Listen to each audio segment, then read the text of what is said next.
Alors j'ai connu Saint José Maria en 1965.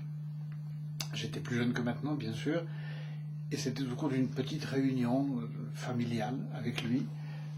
J'ai même une photo souvenir, vous voyez, Saint José Maria donc est là, et moi je suis là.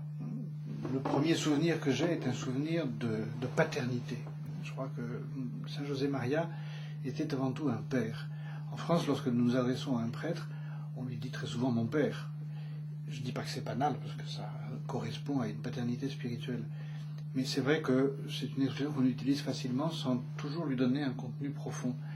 Chez Saint José Maria, la paternité était, je crois, différente. Ce n'était pas une paternité familiale, bien sûr, au sens sanguin du terme. C'était beaucoup plus qu'une paternité spirituelle. J'ai presque envie de dire que c'était une paternité viscérale. Il était père. Et lorsque je me suis présenté à lui pour la première fois, on était nombreux, mais je me suis quand même assis là sur la photo. Vous voyez, je suis assis en bas, mais au départ, j'étais assis juste à côté de lui. Et lorsque je me suis assis, j'ai un petit peu bafouillé, j'étais ému, bien sûr. Et il m'a simplement regardé avec des yeux, j'oublierai pas. Je crois que c'est un regard que je n'oublierai jamais. Un regard de papa qui aime son enfant, qui vient de connaître, un petit nouveau, un petit dernier. Il m'a simplement regardé, il a vu que j'étais ému, c'était pas la peine, il n'allait rien tirer de moi. Mais il m'a regardé dans les yeux, profondément. Il m'a juste fait un signe de croix sur le front, tout simple, en me disant « Sois saint ».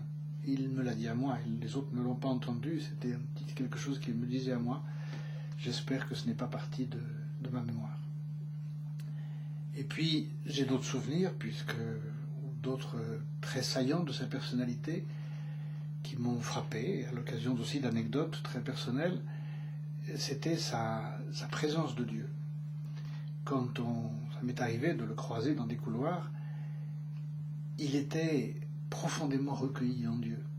Ça ne me serait pas venu à l'idée d'ailleurs à ce moment-là de le déranger, parce qu'on voyait qu'il priait, qu'il profitait d'aller d'un endroit à un autre pour parler avec le Seigneur. Il n'était pas toujours comme ça. Lorsqu'il était dans une réunion avec nous, il était très accessible, et lorsqu'on avait besoin de lui parler, il était aussi très accessible. Bien sûr, on n'allait pas le déranger toutes les 30 secondes, mais si j'avais besoin de lui dire quelque chose, ça m'est arrivé plus d'une fois. J'avais besoin, je voulais simplement lui faire part de quelque chose. Je dis, Père, est-ce que je peux vous voir? Immédiatement, bien sûr. Et là, il me prenait par le bras. On faisait les 100 pas dans un grand couloir qu'il y avait là où j'habitais avec lui. Et on faisait les 100 pas dans ce couloir, bras dessus, bras dessous, avec cette particularité aussi qui est très belle, qu'il voulait nous faire comprendre à quel point il avait confiance en nous. Et en nous prenant par le bras, il s'appuyait. On le savait, on était prévenus, donc on tenait les bras bien serrés comme ça. Et il s'appuyait fortement sur nous pour dire « je m'appuie sur toi ».